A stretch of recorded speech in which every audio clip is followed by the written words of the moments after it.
All right, so let's let folks in and see who is here. Hi, everyone. Glad to see that you're here. We're going to go ahead and get started here in just a second, but I want to give everyone a chance to make sure that they're in the room and they've adjusted their volume and everything that they need to adjust. Adjust your mindsets. More important than the volume. More important than the volume, yes. Well, I mean, you do need the volume. You need to hear what we're saying and have the open mind. So ideally both, right? All right. It looks like we're at 23 people who are logged in. Oh, what a day, what a day, what a day. So welcome everyone. I'm so glad that you're here. Glenn and I are super excited about doing this presentation for you today. We're doing the webinar. We're going to open this up for questions a little bit later. So please use the Q&A. The chat has been disabled so that we can have one way that you can respond to us and ask your questions. But we don't want to have the chat being disabled to dissuade you from asking your questions. So please, please, please, as we're going along, make sure to go ahead and type those in, and we will be sure to look at those. So I want to go ahead and ask, I don't know, Glenn, I'm going to start by asking you a question. Do you remember the most recent time that you felt like you didn't trust someone that you were working with? And don't let it be me on getting the slides done for today. The answer has to be something else. I trust you without limitation. Oh. And I'm working on that. But yeah, absolutely. It's funny you should ask.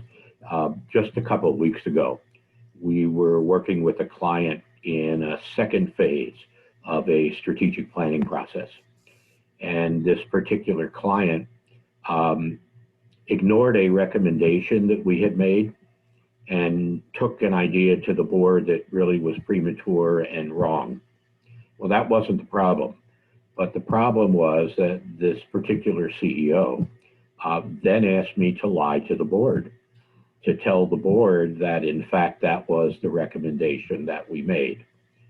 So instantly you recognize that if he or she is willing to mislead the board that way, it's likely that behavior is going to be replicated in their interactions with us.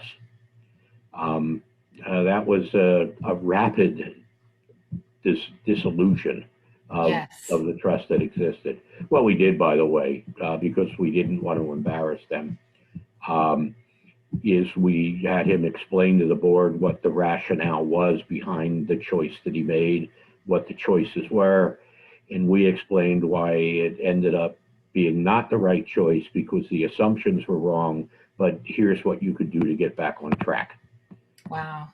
Well, and you know, I think that there are so many times trust is an issue that we run into, that we deal with all the time. You know, as human beings, we regularly have to make decisions about whom to trust and what to do when we feel like there's an issue with trust, that we're not sure that communication is being clear, that something's going the right way in a business relationship. And so, you know, that's part of what made us decide that we want to have this conversation today, to do this webinar, because, you know, Glenn and I had this conversation about trust. We regularly talk about trust, and we were talking about the very specific issues that people are facing today in dealing with hybrid and remote meetings, and that the unique challenges that are coming up because we are going through these changes in dynamics and culture and workplace. And if you ever had any issues with trust, they're probably being amplified right now. So we thought it was probably a good time to talk about this. And so I want to go ahead and share my screen and get started with today's session, because it's definitely something that trust is definitely something that we all need to think about. So are you sure you're cultivating trust among your staff? Part of what we were concerned about in looking at this topic was that we were concerned that there might be some sort of question about what's the best way to communicate about trust issues, and if you do have a trust issue, what is it that you should do about it? If you don't have a trust issue, then lucky you, but how do you make sure that you don't acquire one? And then if you're not sure, and if you feel like you need to cultivate trust, what can you do to go about doing that? So what we want to do is go ahead and ask you some questions. The key questions that Kiki just referred to, Yes. in no necessary order of importance, is understanding why trust is important and how you can be sure that you have it.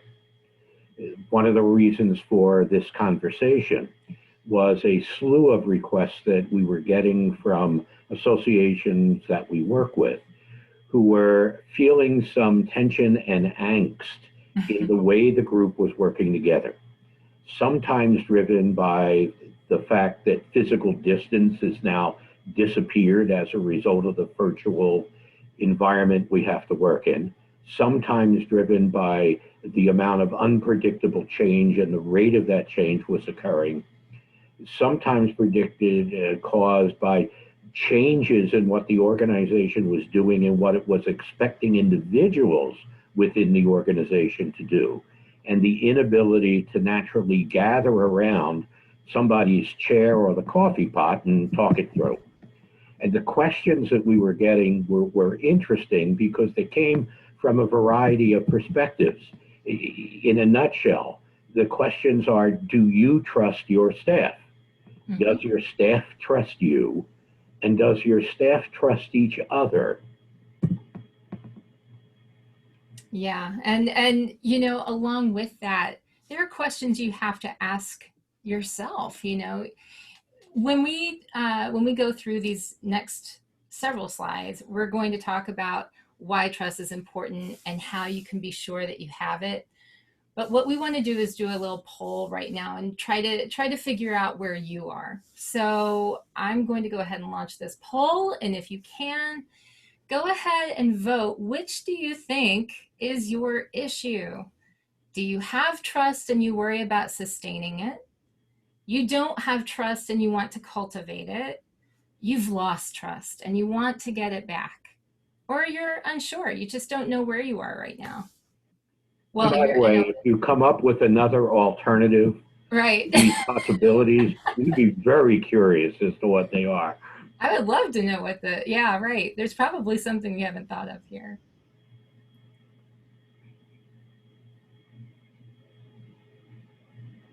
To give it just a little bit more time. We've had 73% of you have voted so far. So I can tell you it's looking like it's leaning pretty heavily on the you have trust now, congratulations, and you worry about sustaining it. So that's great. All right. I'm going to go ahead and wrap this up. We're at 77% who have voted. And so here are the results. So most of you, 81% of you who voted said you have trust and you worry about sustaining it. There are also a few of you who said, I don't know what's going on with our trust issue. And then there is one of you who you were very honest and said, I don't have trust and I want to cultivate it. So we're gonna talk about that. And one of the things we're going to look at together are what are the defensible criteria that you can use beyond your own instinct and Right. the opinions of those who you are close to make the decision about the extent to which there is a trusting environment within the culture of your organization. So I'd encourage those of you who perceive that you have trust from others to pay careful attention to those attributes of behavior that we're going to look at that are kind of signals or triggers. Right. So a lot of you may be saying, well, how do we know for sure? And so here are some ways that you can know if you have some trust issues that are brewing, or, if you're doing pretty well. So as you're sitting there or drinking your tea, drinking your coffee, and contemplating life, A, ask yourself, subliminal stimulus. ask yourself this: is there an understanding about expectations? Do you have an understanding about what's expected? Is there a clarity of roles and responsibilities? Do you have confidence in the competence of your partners? That's a challenging one. I know, a big deep intake of breath. I felt a collective intake of breath there.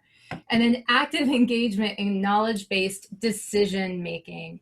And that's really making sure that you're including the collaborative strategic thinking and planning.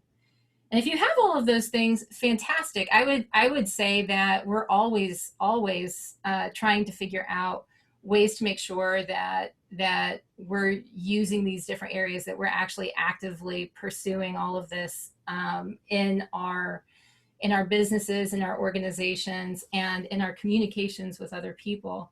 But there's almost always a place where we can improve upon this too. And I want to focus for a moment on the tongue twister, Yes. confidence in the competence of your partners, because it speaks to one of the behaviors we are observing that perhaps more than any other has been eroding trust. And that is the feeling on the part of supervisors that in a virtual environment, they need to find new and increasingly annoying ways of monitoring whether the work is being done. Trust will occur in an environment where you are delegating opportunities and needs, and then leaving it to the gifts and talents of the individual who will be accountable to determine how to get that outcome achieved within the time frame that's been agreed to. It has to do with paying attention to the progress we are making towards clear outcomes that we've agreed to versus spending our time tracking the activity that's occurring on the way to achieving that outcome. And you'll see that in the next slide, which lays out some dimensions of high performing teams. Here we And go. we can use these dimensions as a way of assessing at a high level the Mm-hmm. extent to which trust is reflected in the way the organization is operating. Alignment, communication, conflict management, innovation, the processes we're using, the team orientation, and trust itself. And you see a brief description of each of these key labels after the labels. And I'm going to ask each of you to take a kind of a quiet introspective moment and do a little bit of a high level self assessment. I'm going to ask you to look at each of these dimensions of the high performing team and the explanation of them. And if you think that it represents a strength in your current operations, give it a plus. If you think it's okay, but there's room for improvement or it's not inconsistently or not consistently present, give it a dot, a check, or an asterisk. And if you think it's an area where there are some problems that need to be remediated, give it a minus. So what this will allow you to do by engaging in this, albeit perceptual self-assessment, is it's going to help you focus where you want to pay the most attention as we continue our conversation. Yeah. If you've found that you have more pluses or more minuses, or more dots, however you've chosen to go ahead and make your mark, so to speak, then really keep a keen ear as we go through some of these different areas in the following slides, because we've really tried to hit on some of the ways that you can address these different areas to make sure that you have high performing teams. And in full disclosure, I want to tell you that when you linked into this conversation, we inserted a piece of software into your laptop that allows us to monitor your keystrokes in order to be able to determine what rating you have given. We also have created connections to the rest of your staff, and we will be asking them to assess the degree to which they agree with the judgments that you have made. Now, I know you're all chuckling, but I have just shared with you an example of some of the technology that is being employed in particularly some untrusting for profit enterprises where supervisors are monitoring the activity on a keystroke by keystroke basis of some of their supervisees. Yes, there's no joke there. This is very real. So, as we look at developing a culture of trust, we ask, okay, what does that mean? And so here are some of the mechanisms. What do leaders pay attention to? What and how leaders communicate? How leaders react to critical incidents or crises. We might have had a few this year. Think? I think so. Yeah. Who is recruited? And what and whose behaviors are rewarded? And there are certain areas, you'll notice the critical areas that are bolded to pay particular attention to. Here's the thing, people are looking more and more closely at the decisions that you make as a leader, more now than ever before. And there are many reasons for this. One really important reason is if you just look at Maslow's hierarchy of needs and what it is that we're worried and concerned about. Most people today are concerned about whether you're looking at the economic, what are we calling it now? I don't even know, the impending economic issues that are facing our country, predicaments that are facing our country, and what that means for people. There's a lot of uncertainty in those areas. And when people are concerned about how they're going to feed their families, when they're concerned about their health, their safety, and their well-being, they begin to look around them to make sure that their surroundings are safe. It's a very instinctive, way that people respond. And part of that is to figure out, can I trust those people in charge? Can I trust the people who are making decisions for me or around me, or, that has anything to do with me right now? So people are particularly sensitive to that, especially this year. And we really want this to be a how-to and not just a theoretical conversation. And Right. what you see here are some behaviors that we know leaders can engage in to either earn or dissolve or diminish trust. They represent the leverage points you have as a leader that you can use to indicate what behaviors you are looking for from folks, what the priorities are, what will constitute success. The best example I can give you of this has to do with the behavior that you choose to reward as a leader. Let's say, you're in a Zoom conference and you've got one individual who never turns on the mute button and is constantly expressing either outrage, concern, or an alternative idea, also known sometimes as a rabbit hole. But they are continuing to consume a significant amount of airtime. If you keep calling on that squeaky wheel, what you will shortly observe is that everyone else will begin to squeak accordingly. That people tend to replicate the behavior that they see is being rewarded. So who you call upon and for what you call upon them is a significant signal that you have available as a tool to communicate relative importance. And it becomes especially useful as a tool when you're working in a virtual environment, because some of the other tools that you have available do not exist within that environment. Mm, What's absolutely important here is recognizing that trust is the hallmark of a successful community. And yeah. one of the things that holds a community together is a set of shared values along with a common purpose. And as Kiki observed, this is a period of time of great anxiety for many people. It is, we are in an environment that is best characterized as dramatically fluid, unpredictable, and rapidly changing. The intent of folks to feel secure because of personal and business conditions is perhaps more powerful than we remember it being for quite some time, which means that folks want to know how what they are doing fits into the big picture. Mm-hmm. Folks want to understand the why behind the what. So when we communicate, particularly in a virtual environment, it's absolutely essential that we communicate not just what has been decided, but why it has been decided, why that choice was made, and to tie that choice to the values that we've agreed to as an organization, and also to the outcomes that we declared are important.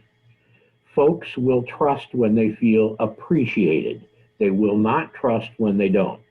Folks will trust when they feel that you have shared with them the rationale behind the decisions and activities that they are being asked to understand and support.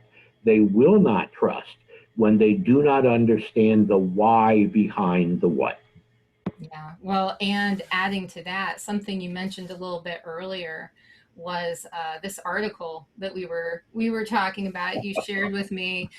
Bosses started spying on remote workers, and now their workers are fighting back. So this this was just published earlier this month, and I mean for a long time. There was even an Office episode that I was telling Glenn the other day that my daughter, she's 12 and she's rewatching. She's actually going back. She wasn't alive for the first ones, right? But she's going back and watching these old episodes, and it was an episode in which Michael has asked IT to turn on the software that allows him to look at all of the emails that his employees are writing. And he doesn't know that they know this, but they've all received notification from the IT department that that's what's going on. And so he comes out and he's confronted by it and he denies it. And he's like, what? Oh, they're like, you're a robot. Say something else that's crazy.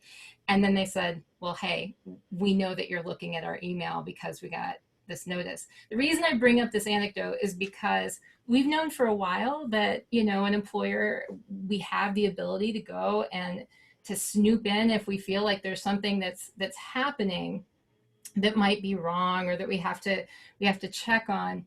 But things have gone to a whole new level. There's a whole new type of software. I don't know if any of you are employing it or using it, but it's actually to check to see if there's some types of software that will check to see if you're actually sitting at your computer and for how long. If you get up to leave and go to the restroom, they want to track when you're absent from your computer during the day. It tracks keystrokes. And this article goes into explaining how employees now can go and buy counter software to fight this on the way back. So it looks like they're typing on their keyboards or that they're present in front of their webcams when they're not. Is this helping any of this? Is all this does is it leads us down a path where it's showing that there's not trust to begin with.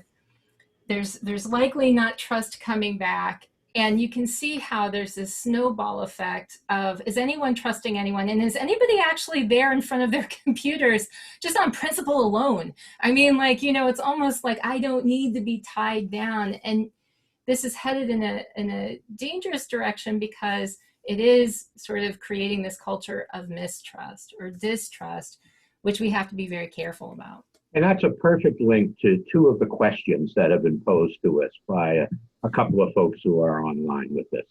One is from someone who is named anonymous attendee. Mm-hmm. And when you see the comment, you'll understand why. It's hard to say if I do or do not have trust. With some people in some areas, there is trust. With some people in other areas, there is not. And the additional comment or question from Jim Robertson Mm-hmm. is, For the 7 dimensions of high performing teams, I rated my group as having 3 needs work and 4 OKs. How do I decide where to start? Right. So there are 2 potential parts to my answer to the question. Okay. The first part being, see if you can determine what is making the difference in the places where there is trust and the places where there is not trust. Is it as a result of a competency issue or a commitment issue on the part of the individual? Is it because we have not been clear on what our expectations are? Where we've talked about what we need them to do, but we've never had a conversation of what's supposed to happen? Is it because we have not provided them with the necessary resources, at least from their perspective, and they believe that they are being taken advantage of? Is it because they are hearing messages from someone else who they do trust? Those messages are different than the ones that you are trying to relay, but they are absorbing the messages of the individual whose views they trust rather than yours. There are other potential possibilities, but my point is, if you can try and ascertain what's the difference between where there is trust and where there isn't, that diagnosis is the beginning of figuring out what to do about it. The best way to do that, by the way, is through open and honest conversation. Having what may be an uncomfortable conversation, but nonetheless being able to do it in a fashion that is not accusatory, that is not defensive, that is seeking to descriptively and objectively gather information about what others are thinking that is leading to the conclusions they have drawn. Where do you start? Well, you start at either the place where the biggest pain is occurring, or you start at the place where you have the highest probability of success in altering. And the nature of the reason behind the mistrust will usually tell you which of the places is best to start with. But those are the choices you have. What you want to do is to try and make a conscious decision about your leadership strategy for encouraging, achieving, or sustaining the trust. It will not happen by itself by accident. Right. And I really want to stress here that another lesson we can take from this is that technology is not going to solve your trust problem. Technology can do a lot, but as usual, the work falls on us to continue to actually build the relationships the right way and to try to cultivate that trust. And, heaven help us, it would be really great if we could just purchase something that would solve all of that. But unfortunately, that's just not the way that it works. Well, that may be coming.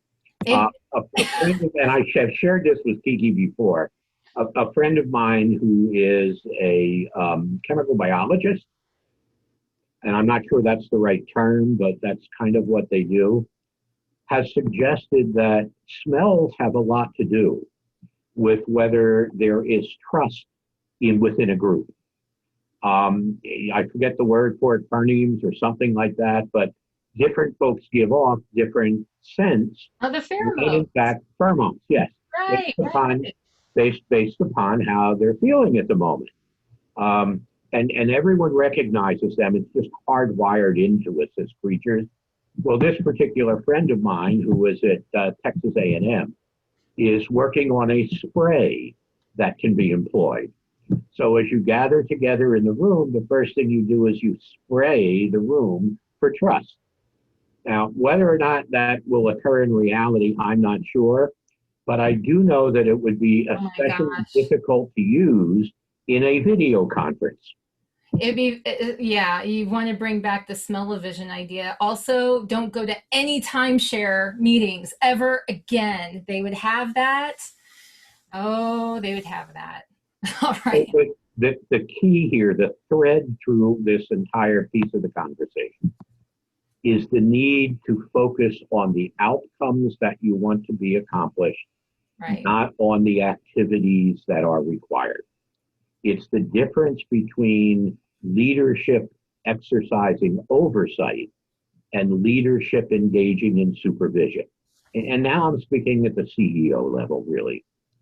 If I'm paying attention to the outcomes we want to achieve and monitoring progress towards those outcomes and causing change to occur when I'm unsatisfied with the progress, that's oversight. Mm-hmm. Oversight is a tool of leadership, and leadership is the job of the CEO. If, on the other hand, I am paying attention to what's being done and how it's being done, I'm engaged in supervision. Supervision is a tool of management. So when I'm engaged in supervision, I'm really functioning as a manager as opposed to a leader. Mm-hmm. And in organizations of reasonable size, we have other individuals, department heads, committee chairs, who are responsible for the management of activity. Now, the nomenclature that I shared with you is especially important as it relates to trust when you move to the next level of behavior. Let me explain. Remember, I said if we're paying attention to outcomes, monitoring progress, causing change to occur when we're unsatisfied, that's oversight. When we're paying attention to what's being done and how it's being done, that's supervision. If we're paying attention to what's being done and how it's being done, and substituting our judgment for the judgment of the individual or group that will be held accountable, we refer to that as snoopervision. And can I interject and just say Please that do. you have, so if you want to read a little bit more about Glenn's snoopervision theory, it's not even theory. This is, should we make it a law? You can go to the techerinternational.com website and actually read. There's a whole article about snoopervision there. But I have to say that, you know, snoopervision, that's something that you have to be careful about, no matter what. But again, especially when you're looking at times like this and we're talking about the technologies that are available, just because you can do it doesn't mean that you should. So If people do not feel that their judgment is respected, then that will significantly diminish the amount of trust they are willing to extend to the individual who they believe, by virtue of their sometimes unconscious behavior, is not demonstrating trust in them. right. It's kind of a mirror. We tend to get back a distorted version of what people think we are giving to them. So let's talk about some other behaviors too, because if you think that there might be some work that you need to do to either sustain, to build, and actually, let me just go ahead and say that we should always be working. Trust is something that you don't just build it once and it's done, and that's it. You can just, I'm done for the day. I've built my trust, and now we're good. As we all know, in relationships, you're constantly re-upping on trust. You're constantly trying to cultivate that. And at a time like now, when people are particularly sensitive to and paying very close attention to signals where there might be problems with trust, you want to be proactive about the way that you're approaching it. You want to be thinking about, I mean, do you have a trust strategy? Are you consciously, proactively working on developing and cultivating trust? And I see you, anonymous attendee, who That's a wonderful question. typed into the Q&A, what does trust smell like? I see you. What does trust smell like? There is an answer. It will be a different aroma for different people, but the way you can determine what trust smells like to you is think of an aroma which makes you feel comfortable, which makes you feel calm, which makes you feel appreciated, makes you feel secure and steady. And if you can identify what that aroma is, for some it's lavender, for example, you just determine what trust smells like to you. Do you know what trust smells like to you? I do. What is it? It's the way a horse smells when I get on them and they've decided that they want to cooperate for the first time. I wish I could buy that in a candle for you. I would know that. I would just send it your way. There are candles with horse-related aromas, but they tend not to be trust. It tends to be more if someone's telling you a big story and a lot of lies. So yeah, again, in our attempt to provide some some behavioral Yes. tools, there are some behaviors that we know inspire trust: reliability, congruence, acceptance, openness, and care. I don't want to insult you by reading to you what you can see for yourself in the slides, Mm-hmm. but it's extremely important to recognize that what all of these behaviors have in common is they are asking us to focus on the substance of what's being said and done and not on the source. The best example I can give you of this, true story, number of years ago, I was serving on three boards at one time. For some reason, unbeknownst to myself, each one of these boards had an individual on it who had dedicated their lives to making the board dysfunctional. For some reason, again unknown to anyone but a higher power, all three of these individuals were named Bernie. Now, the problem with Bernie's behavior is that he always began everything he said with one of three of the same expressions. Now, this is true of all three of these Bernies. Sometimes Bernie would begin by saying, "Let me be the devil's advocate here." And he would use that to distance himself from the junk that even he didn't believe. Mm-hmm. Another favorite expression of Bernie was, "I have talked to a lot of people, and they have all told me." And when you probe a little further, you discover Bernie had actually only talked to three people. They were all members of his family, and two of them disagreed with him. The third Bernie expression was, "The fact of the matter is." And Mm. then Bernie would offer an opinion.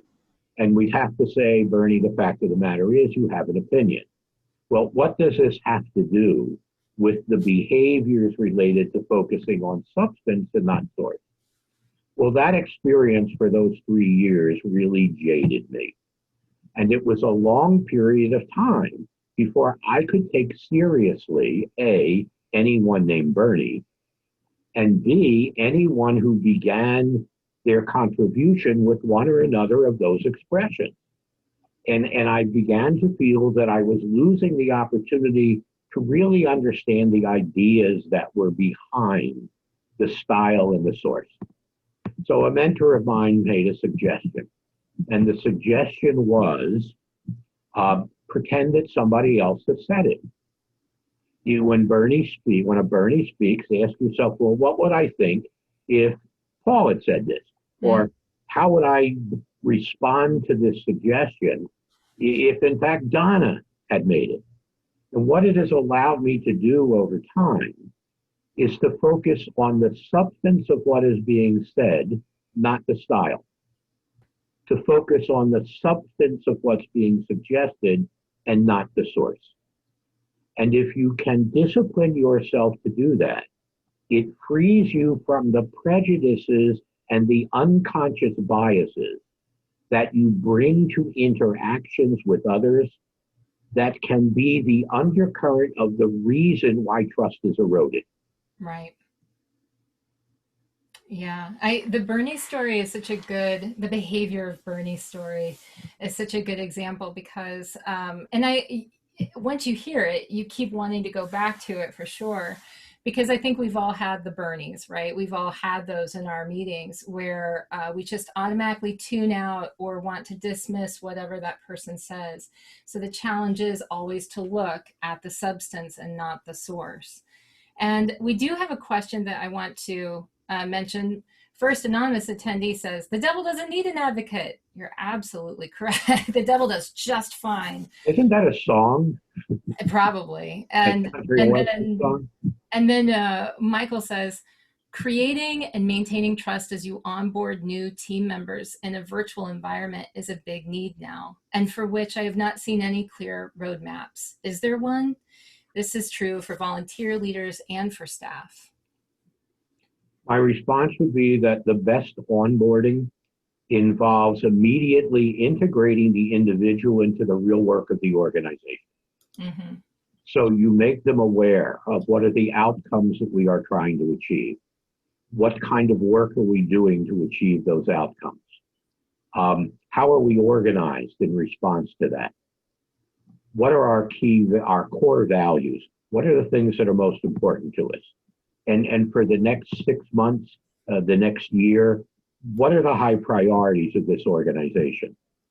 And with that basic understanding, the best onboarding is to immediately integrate them into the work of the organization in a fashion that lets them understand and be supportive of the things you have indicated to them we are trying to achieve.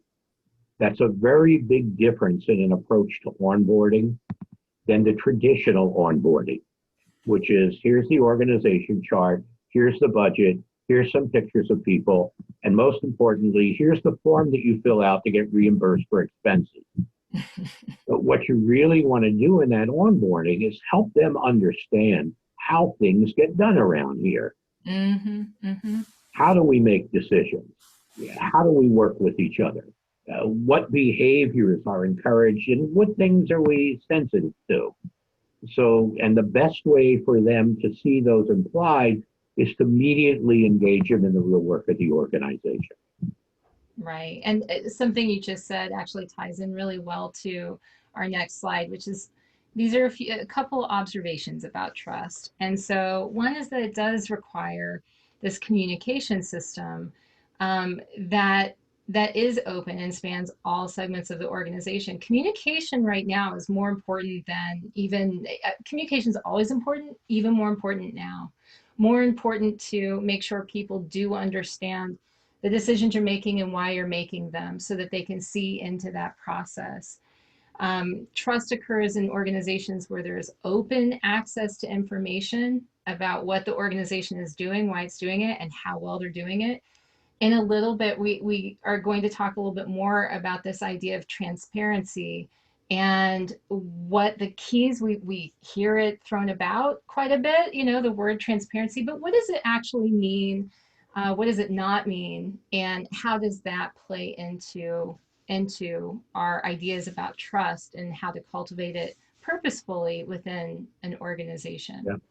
And Kiki, Michael, in his question, Mm-hmm. they had alluded to particular difficulties that are occurring as a result of having to onboard in a virtual environment where you may bring in new staff that you don't meet for 6 months. Right. And Yes. in that virtual environment, because it is so fluid, because there are vacuums created by distance, we have observed that communication of a type that for years CEOs tried to avoid has now become, at least for the moment, essential.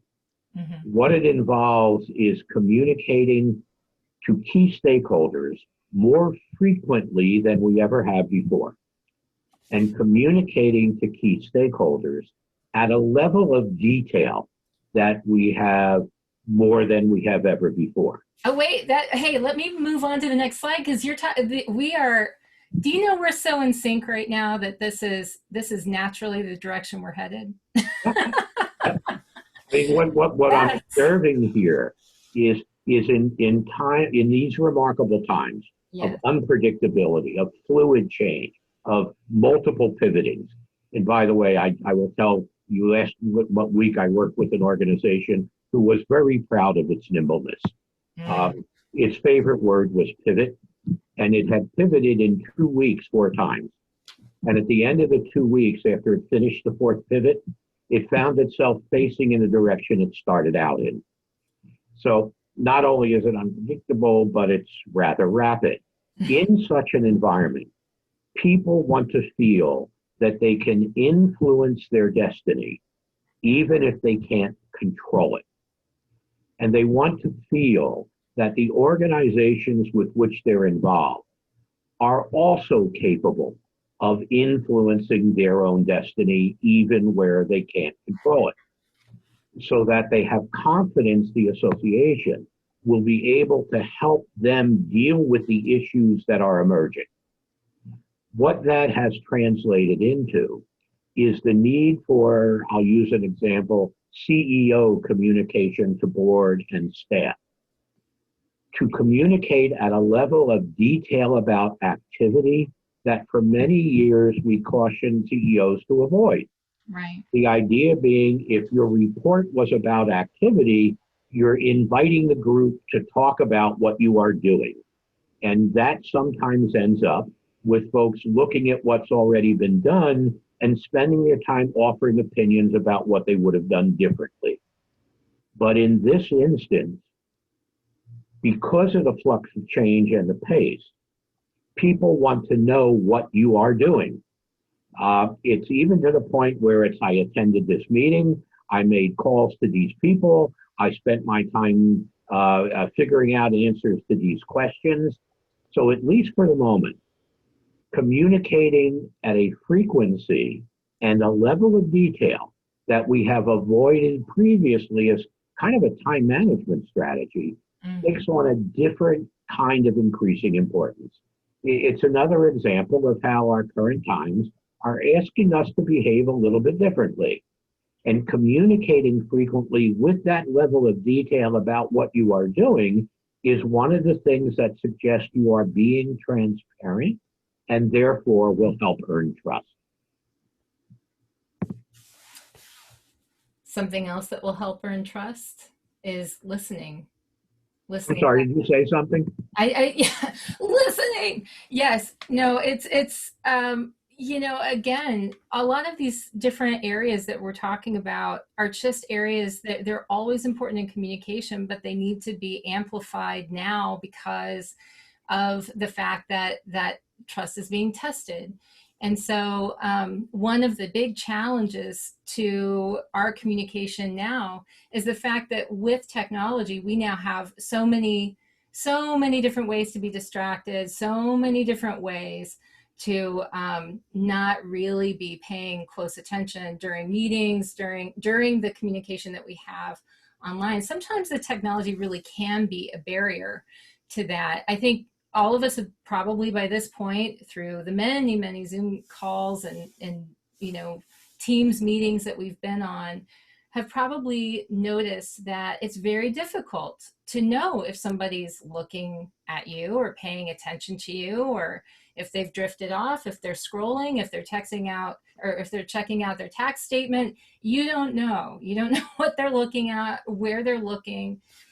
And so, more importantly, now it's really critical for people to not just feel heard, but for you to actually listen and actively listen to what's being discussed in these conversations, because we do need to be consciously looking for nuances and sort of checking in to make sure that we understand what people are trying to communicate to us.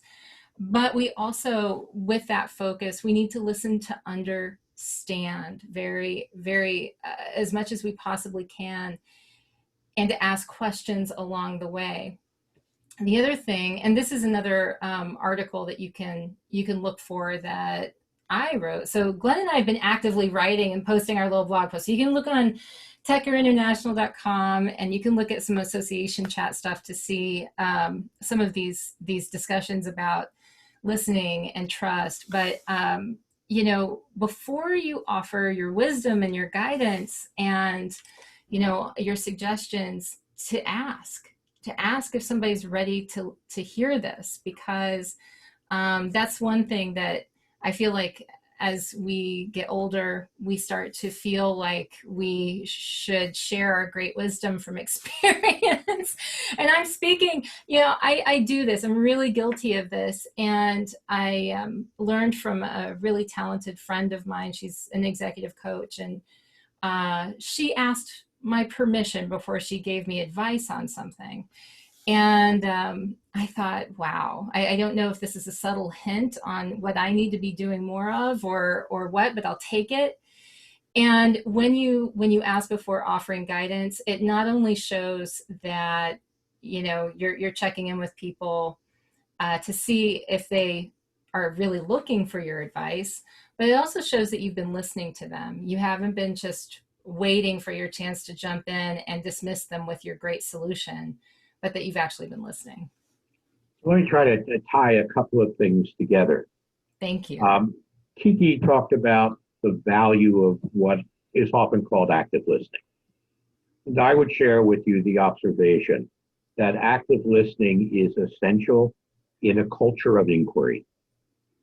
Yeah. And as times are rapidly evolving, continuous inquiry, retesting our assumptions, revisiting our priorities, asking multiple times, is this still the right way and the right thing to do, becomes essential.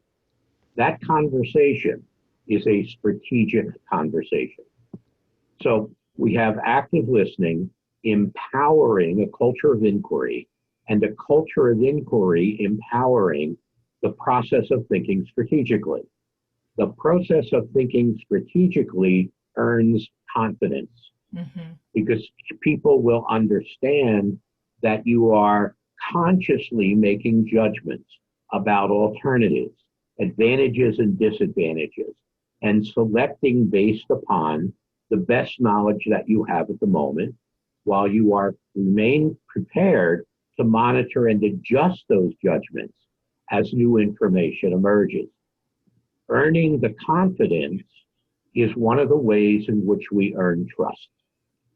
It's difficult to be trusted if people do not have confidence in you.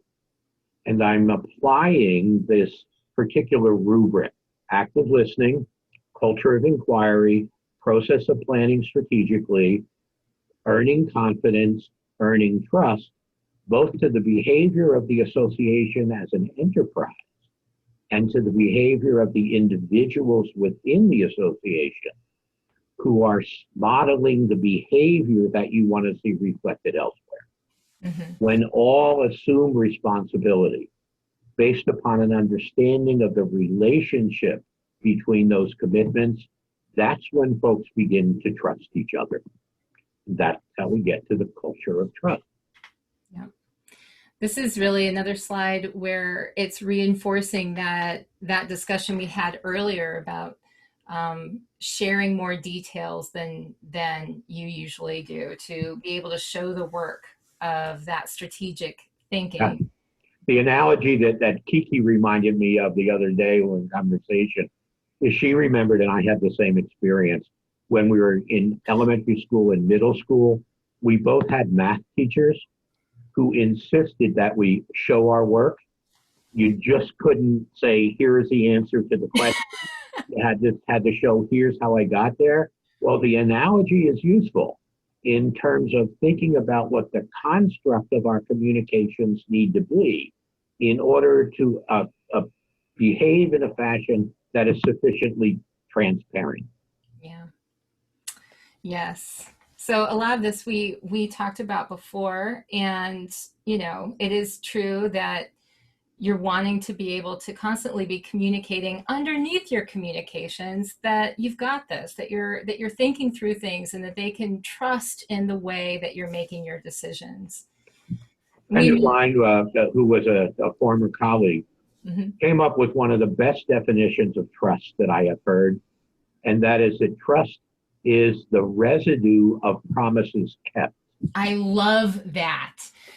Trust is the residue of Of promises promises kept, kept. which says a number of things. In Yes. order to earn and sustain trust, don't make promises that you can't keep.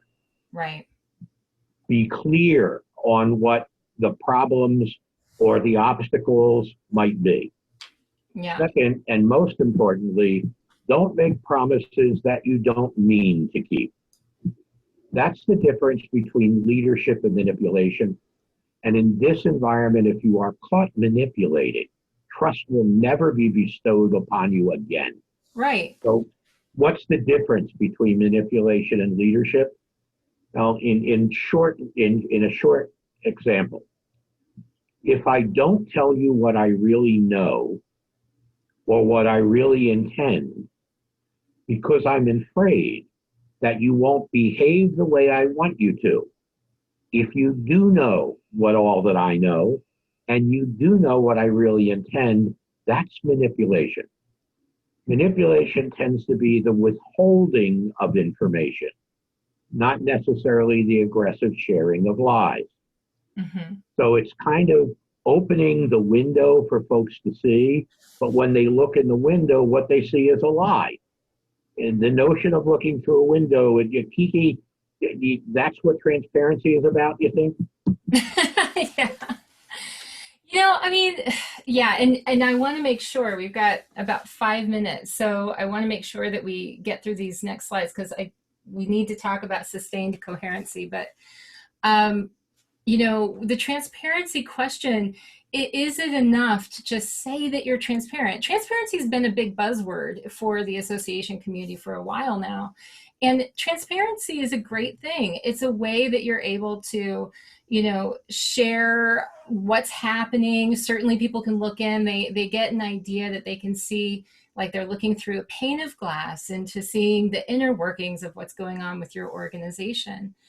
But transparency by itself isn't enough. And the challenge that you have with being able to say that you're transparent, it's kind of like what you were talking about with the organization saying it was nimble and being very proud of that.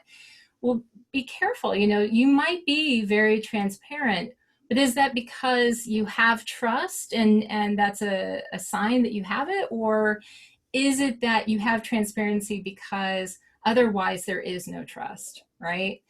Just because I have access to every phone number in my daughter's phone or my husband's phone or anything, it doesn't mean that there's trust there, right? There is, thank God, but like it doesn't necessarily mean that. Transparency can mean it doesn't necessarily mean that the trust is there, is what I'm I trying to actually say. remember the example I gave when Kiki first asked, have I recently had a situation where I thought I could not trust someone? Yeah. This was an organization where it was transparent. You could look in the window and see what was going on. But when folks looked in the window, they were appalled.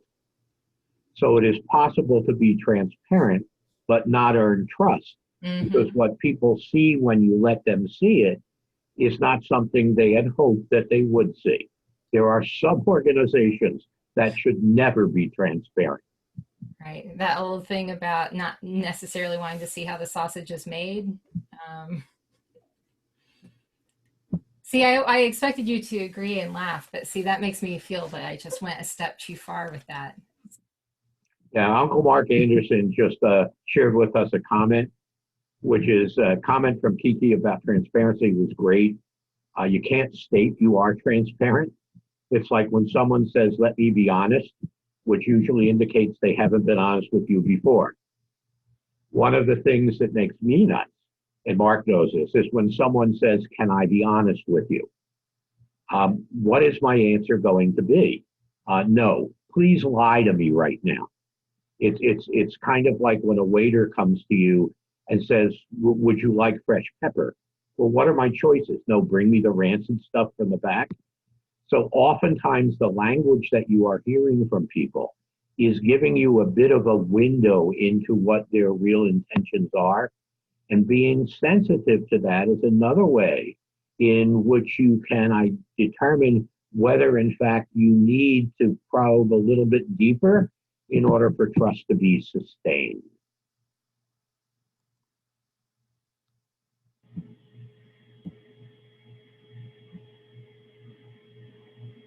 Kiki,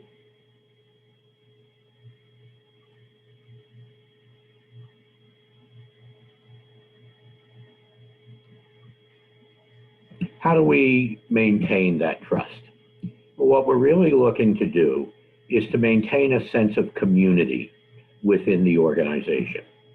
And what that requires is that folks with whom we are involved and who are involved with each other share a set of values and share a sense of common purpose.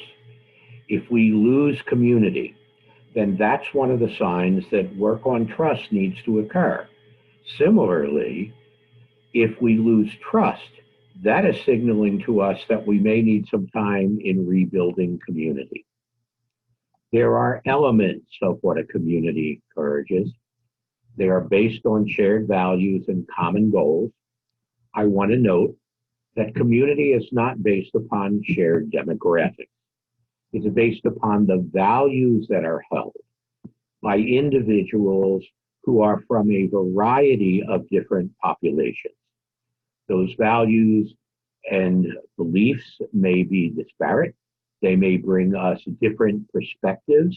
There is value in different perspectives, but a commitment to a common vision is what will, in fact, hold the organization together. Remember these questions? We asked them at the very beginning of our time together. If you have trust, can you sustain it? Slide 19. If you don't have it, how do you get it? Slide 7. And if you've lost it, how do you get it back? Slide 10.